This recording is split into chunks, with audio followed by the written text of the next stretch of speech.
Oh, hi, Jack. Thank you for coming to discuss the details of the concert. It's a real help. No problem, Amy. I'm looking forward to throwing some ideas around. Shall we order coffee before we begin? Yes, I'll have a cappuccino, please. Right. First on the agenda is deciding who the intended audience is, because we'll obviously have to base our choice of music on this. The thing to do before they start is order coffee. So, coffee has been written in the space. Now we shall begin. You should answer the questions as you listen, because you will not hear the recording a second time. Listen carefully and answer questions 1 to 5. Oh, hi, Jack. Thank you for coming to discuss the details of the concert. It's a real help. No problem, Amy. I'm looking forward to throwing some ideas around. Shall we order coffee before we begin? Yes, I'll have a cappuccino, please. Right. First on the agenda is deciding who the intended audience is, because we'll obviously have to base our choice of music on this. Classical concerts are held all the time, but I'd really like to do something different and make it special. What do you think about holding it outside? I like the idea, but the weather is too unpredictable. What if we host the concert for children? We could make it more lighthearted, and everyone could dress up in costume. What a wonderful idea! We could host the event every afternoon so that children can attend after school. How much do you think we should charge? I don't think we should charge more than $5 for the student tickets. No, I think that $4 would be a fair price. We can charge adults a little bit more. I'd say that $6.50 is suitable. Okay, great. That should hopefully cover the costs of running the event. The local press will be in attendance to take photographs to print in the newspaper, so we'll also need to organize a press tent. It's all so exciting. There will also be a representative from the local radio station broadcasting live. They're predicting that over 1,000 people will tune in to listen. Now that we're agreed, let's move on to discuss our other more sophisticated concert, where we'll be hosting a number of well-known opera performers. As the majority of people will be at work during the day, I suggest that the concert takes place in the late afternoon or evening. Which do you think? I think we should definitely hold an evening concert. The darkness will make the entire performance more dramatic. Yes, that will be fantastic. Let's host the event on Friday when everyone can wind down after finishing a week of work. It'll be a lovely start to the weekend. As it will be a lavish and elegant event, I think we should set quite a high entrance fee of around $40. It'll give us some extra money to spend on decorations. That sounds fair. Instead of using chandeliers and electric lights, we should decorate the marquee with candles instead. It would be so romantic. Okay, perfect. Before you hear the rest of the conversation, you have some time to look at questions 6 to 10.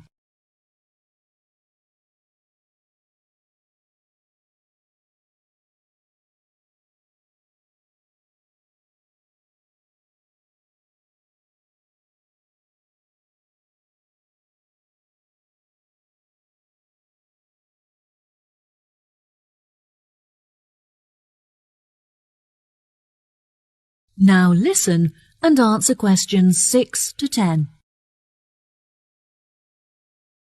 Now, moving on to the concert where we showcase talented opera singers from the local area. Perhaps we should host this opera show on Monday evening? I think that the venue is already booked on Monday, but Tuesday will do nicely. How much do you think we should charge the audience for tickets? Since the performers are not professionals, perhaps we should make this a free event. Yes, tickets will be free, but we should ask everyone for a donation so that we can cover the costs of the venue and food and drink. The venue also comes complete with a piano, so hopefully one of the performers will be able to play. I had lessons when I was younger, but I'm not accomplished enough to perform in front of an audience. Well, what if we make our final concert a karaoke night where everyone of any ability can sing on stage? It could be really good fun, and it would give everyone the opportunity to join in. Yes, I love that idea. Let's hold it during the day on Saturday so that everyone, including families and the elderly, can attend. Perhaps we should offer concessions for students, children and the elderly to make the tickets more affordable and encourage everyone to come. Yes, definitely. I think that the majority of the crowd will be composed of families and friendship groups, so we should avoid giving a group discount to maximize the income from ticket sales. Let's arrange a secret surprise to end the show on a high for everyone. How about a band performance? One of my friends happens to know a famous singer who I'm sure would be happy to perform for a small fee. Oh, wow, that sounds brilliant. Well, I think we've addressed the details for all of the concerts. Thank you so much for helping. See you later. That is the end of section 1. You now have half a minute to check your answers.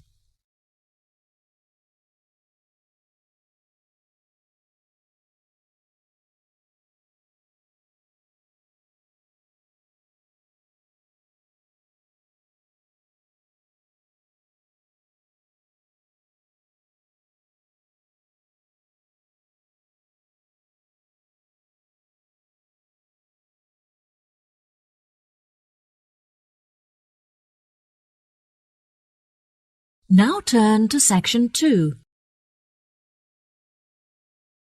Section 2. You will hear a radio program giving some advice about saving energy. First, you'll have some time to look at questions 11 to 16.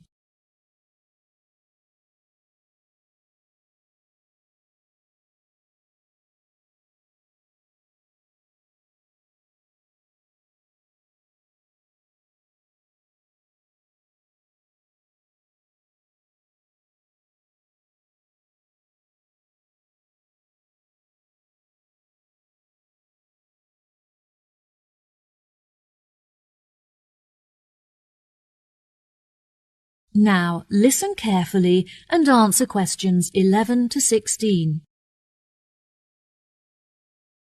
Hello, ladies and gentlemen, and thanks for tuning in to Action Radio, where we discuss current affairs and global issues. My name is Jill, and today I'll be discussing the very relevant issue of the importance of saving water and how you can do this at home. The most common type of wasted energy in the domestic environment is heat. However, since the walls of my home are very well insulated, I am lucky to have no issue with this. I've discovered, however, that I waste a lot of water as a result of my lifestyle. I've researched ways to minimize my water usage online and have been pleasantly surprised to find that there are specialists in the area who can make some changes to my home immediately. The only downside is that the works are quite expensive and there are no means of getting financial assistance. Now, if any of you listeners are interested in reducing your energy usage, here are a couple of easy and positive changes you can make immediately. A lot of the magazines will recommend that you change your bulbs for those with energy-saving capabilities. However, I have found that these make little difference to your electricity bills, and they also severely reduce the light levels in your home.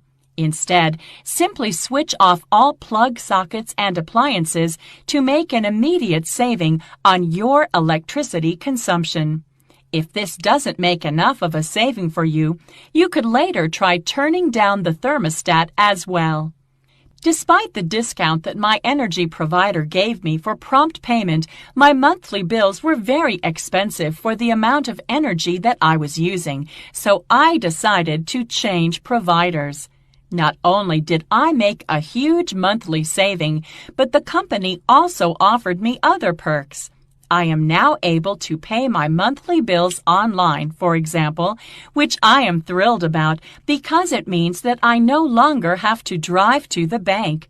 Once I have been a customer with them for a year, they will also offer a deduction for all of the energy-saving appliances I use. Now, many of you will have an electricity meter at home, so I'm sure you'll all understand the issues associated with them. They occupy a lot of space in your home and can be unsightly if you're unable to tuck them away in a cupboard. Mine is quite large, as it measures both my gas and electricity, but I was luckily able to hide it in the coat cupboard where I can keep it hidden but also access it easily. Having said that, whenever I have to take a meter reading, I have to use a torch because the screen is too dark to read the numbers correctly. I have recently had an extension built on my house to make room for a new bathroom complete with a low-energy boiler so I can take long showers guilt-free. The walls are nice and thick and well insulated, but unfortunately the window is a little drafty, so I'm going to have to invest in upgrading it.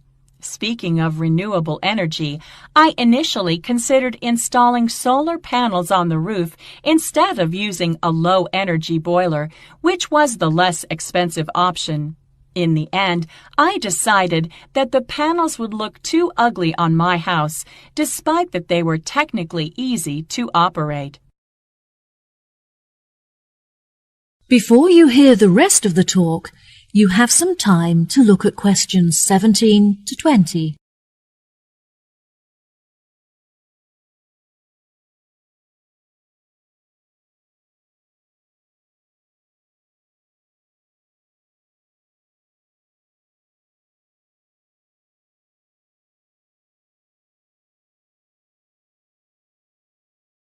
Now listen and answer questions 17 to 20.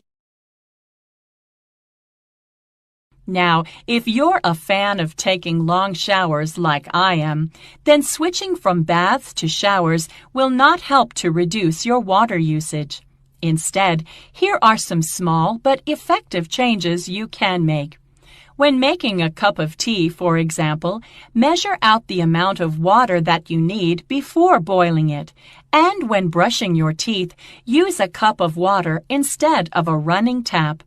I tried filling up my washing machine before switching it on, but I found that the clothes were not thoroughly cleaned, so I would not recommend this.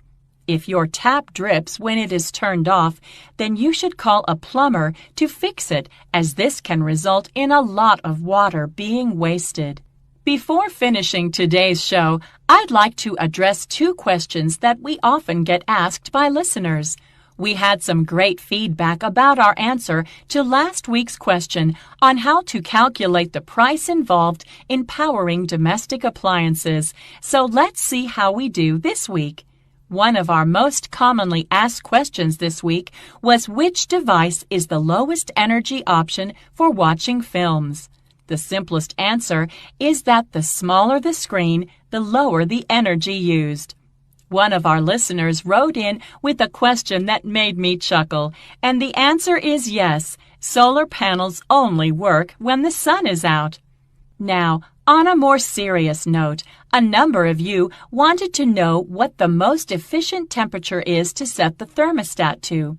The answer is that the closer you set it to room temperature, the lower the energy used. Before I say goodbye until next week, I'll leave you with one last tip. Turn off the lights when you leave the room. That is the end of section 2. You now have half a minute to check your answers.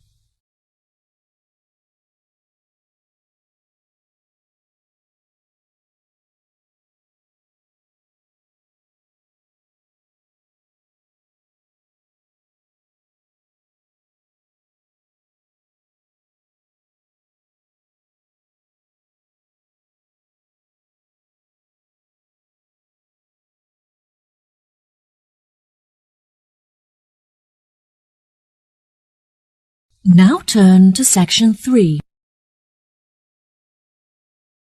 Section 3. You will hear Tim and Jenny, two students, talking about their geography assessment. First, you'll have some time to look at questions 21 to 25.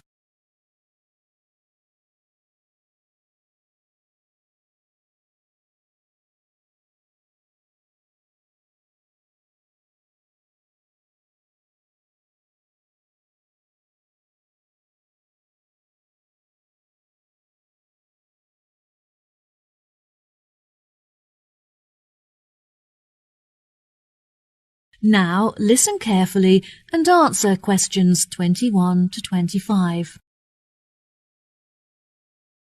Hi, Jenny. Hi, Tim. How are you doing?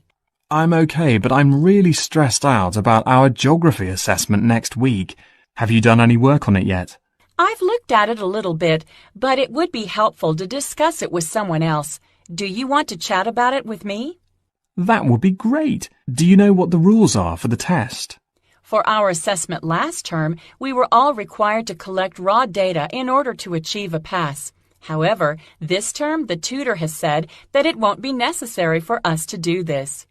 I read through the notes and they said that we are all going to be given a set of instructions that we can choose to follow if we wish, but it's not mandatory and we can complete the exam as we wish.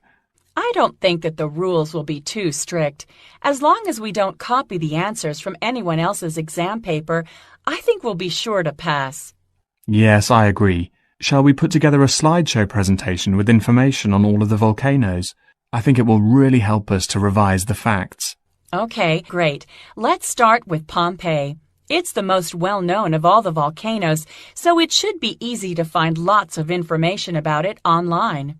I'll avoid including some of the images in the presentation, as many people were killed, and some of them can be quite disturbing. We're lucky to have a double free period today, so we will have plenty of time to revise this together. Okay, next up is Mount Fago. This is an ancient mythical volcano, the location of which is unclear. There are mountainous regions in both Mexico and the USA, both of which are rumored to be the site of this volcano. It's not very scientific to list two separate locations for one volcano, but since no one has been able to prove which is the correct one, we're left with no choice. It's interesting that there is no other example of a volcano in existence today that is surrounded by so much mystery. Absolutely. I think we should include some information about Mount Etna in Sicily, which is famous for the stunning panoramas that one can appreciate from its peak. According to Google, it's a relatively new volcano compared to others in the surrounding region, which may be why it has very few of the features found in older volcanoes. Oh, how interesting. Shall we include information on Mount Hurton? I don't think that any of the other students have carried out much research into it, even though it has a lot of unique features. I think we should leave it out. Since it's a man-made volcano, it's not that relevant to our syllabus, and probably won't be included in any of the exam questions. Before you hear the rest of the conversation, you have some time to look at questions 26 to 30.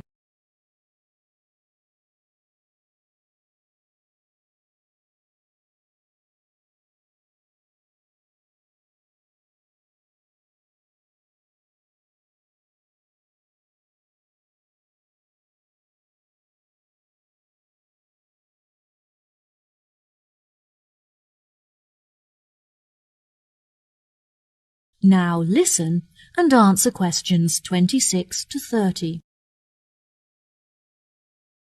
Have you gotten feedback from your tutor on your presentation last week? Yes, I have, but I don't think he was very impressed. He was satisfied by the amount of research that I had prepared before I started, but he criticized the fact that I was mostly summarizing the facts instead of giving my own opinion.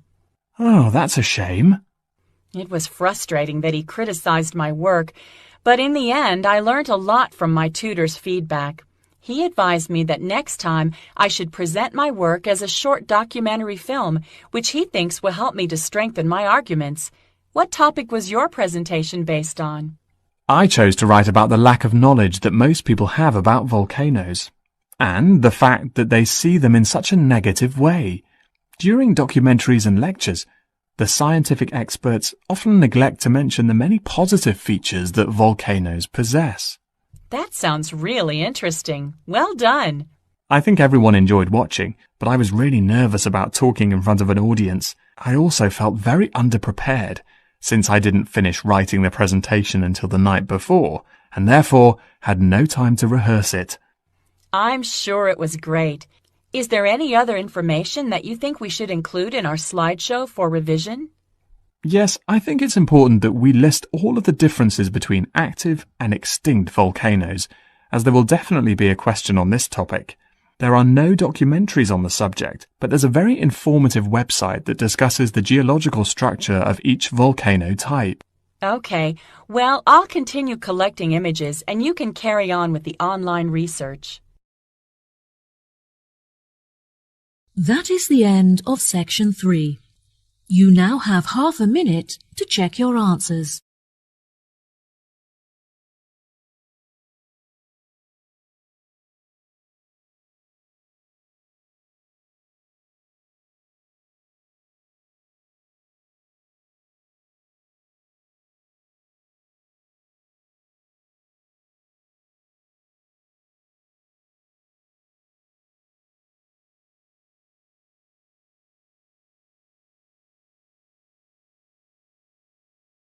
Now turn to section 4. Section 4. You will hear a part of a lecture in a series of lectures about chain stores in the UK. First, you have some time to look at questions 31 to 40.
Now listen carefully and answer questions 31 to 40.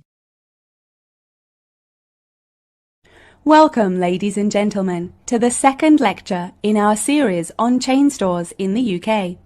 Today, I will be focusing on a very successful global petrol company called Telstra, paying particular attention to their expansion and future development. There will be time for questions at the end, so please refrain from interrupting during the talk. When it was founded, the company was a family-run organization with only one shop open in a small town in southern England. The family was able to compete with other local companies by offering special discounts for returning customers, which resulted in a huge expansion of their client base.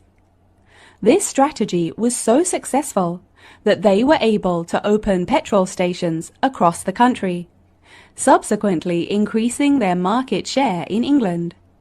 Within a decade, Telstra were running establishments throughout the UK, including Wales and Scotland. By comparing the sales income from all of their stores, they were able to collate data that highlighted which areas were the most profitable and receptive to their business. They discovered that by closing the less profitable stations in the south of Scotland, they could increase the income from their other more profitable stations. This example demonstrates the importance of constantly monitoring and maintaining a clear view of the finances of the company. Once the expertise required to run the company had exceeded the abilities of the family, they needed to hire professional consultants.